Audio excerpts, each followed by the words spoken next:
सतगुरु प्यारी साध संगत जी, आपके चरणों में प्रणाम। राधा स्वामी जी। आज कल की बात है। कल एक लेक है, वनक्का लेक, न्यूजीलैंड में, साउथ न्यूजीलैंड में। तो वहाँ पे गया हुआ था कल, तो देखा एक पेड़ जो है वो, लेक है काफी बड़ी, वनक्का लेक, उसके अंदर, लेक के अंदर खड़ा है। तो बहुत बड़ा पेड़ भी नहीं, छोटा सा पेड़ था, और वो अडिग होके खड़ा है। तो उसको देख के जो है ना, मन प्रसन्न हो गया, और मन में ये विचार आया कि मैं अडिग हूँ, अपनी राह पे चाहे डुबो दो मुझे कामनाओं के समुंदर में। कि जीव भी को भी क्या है, काल ने संसार में कामनाओं के समुंदर में डुबो रखा है, लेकिन मैं अडिग हूँ। है गर खुदा पाने की तमन्ना, अटल तेरी लखिया, तो ये भव सागर भी तेरा रास्ता ना रोक पाएगा। तो जिस प्रकार वो पेड़ जो है, जो लेक के अंदर खड़ा था, जो ये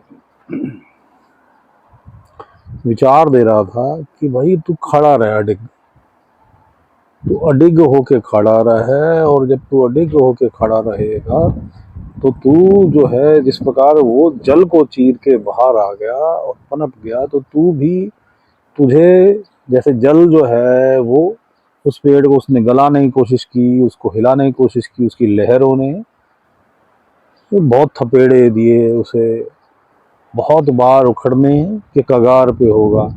लेकिन अगर अडिग, अगर अटल है, अगर वो अटल हो गया, जीव भी अगर उसने ये विचार बना लिया अपने थॉट प्रोसेस में कि मैं अब ये मार्ग नहीं छोड़ूंगा, मुझे तो मालिक को मिलना है, मुझे तो खुदा को मिलना है, मुझे तो अपने निज धाम जाना है, जीवन मरण चक्र से छूटना है, और मैं इस राह से नहीं हटूंगा। तो ये संसार भी क्या है, कामनाओं का समुंदर है, मन का समुंदर जो है, ये बार बार काल जो है तुझे डुबोता है, तुझे उखाड़ता है, लहरों की तरह तुझे थपेड़े मार मार के परमात्मा की राह से हटाता है, तुझे उखाड़ता है कि तू जो है, तू जम ना पाए, तू ये जो है विचार तेरा ये दृढ़ ना हो पाए कि तूने परमात्मा को पाना है।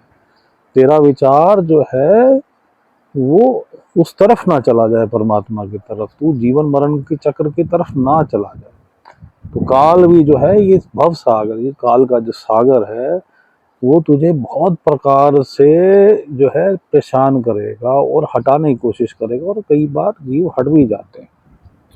लेकिन उस विरले पेड़ की भांति जो उस लेक में खड़ा रहा, जो वहां से ना जाने का नाम ले रहा कि मैं खड़ा हूं, मैं अटल हूं, और उस जल से बाहर आ गया, उसकी टहनियां खिल गई, उसी प्रकार तू भी इस भव सागर से बाहर निकल और अपनी जड़ें कायम रख। इस भव सागर में रहते हुए भी, जैसे वह पेड़ इस भव सागर में रह रहा है, उस प्रकार इस भव सागर में रहते हुए भी तूने जो है परमात्मा का मार्ग नहीं छोड़ना, डूबना नहीं, तूने नहीं डूबना। तूने परमात्मा की राह पे चलना है, मालिक की राह पे चलना है, प्रेम की राह पे चलना है। काम क्रोध लोभ मोह अहंकार द्वेष ईर्षा जेलसी, इन सबसे दूर होके परमात्मा की तरफ, प्रेम की राह पे चलना है। तूने जीवन मरण के चक्र से मुक्ति की राह पे चलना है। हर वक्त तुझे परमात्मा को याद करना है, और वो परमात्मा जैसे वो उस पेड़ का भी सहारा है, वो तेरा भी सहारा है। तुझे इस भव सागर से वो निकाल देगा, तुझे निकाल देगा। तू ये विश्वास जान कि परमात्मा तुझे इस भव सागर से निकाल देगा, और उस विरले पेड़ की भांति तू भी एक विरला पुरुष जो परमात्मा के मार्ग में चल रहा है। तो उस जिस प्रकार वो भी एक विरला ही पेड़ था, तो तू वैसा विरला पुरुष बन, विरला जीव बन, मेरी आत्मा जो जीवन मरण के चक्र से छूट जाए, अपने प्रीतम से मिल जाए, मालिक से मिल जाए। अब हम मेडिटेशन में बैठते हैं। मेडिटेशन कहाँ करेंगे? थर्ड आई सेंटर, तीसरा तिल, दोनों आंखों के बीच में पीछे करके ध्यान परमात्मा में, और संसार से हटाना है और परमात्मा में लगाना और अडिग रहना।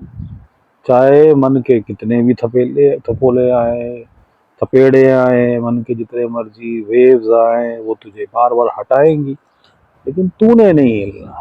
तूने परमात्मा की राह पे अड़े रहना कि मुझे तो मालिक को पाना है, मुझे तो मुक्ति पानी है, मुझे तो मालिक के दर्शन करने हैं, मुझे अपने निज धाम पहुंचना है, कुल मालिक से मिलना है। मालिक मुझ पर दया करे, मुझे पूर्ण गुरु प्रदान करे। तो हे जीव, तू ध्यान थर्ड आई सेंटर में परमात्मा में लगा, मेडिटेशन में। और अगर तुझे पूर्ण गुरु प्राप्त है तो ध्यान अपने पूर्ण गुरु में, और पूर्ण गुरु द्वारा पंच नाम सतनाम विदेही नाम प्राप्त है, तो सिमरन और ध्यान करते हुए सिमरन, मालिक सबका भला करे, मालिक सबका भला करे।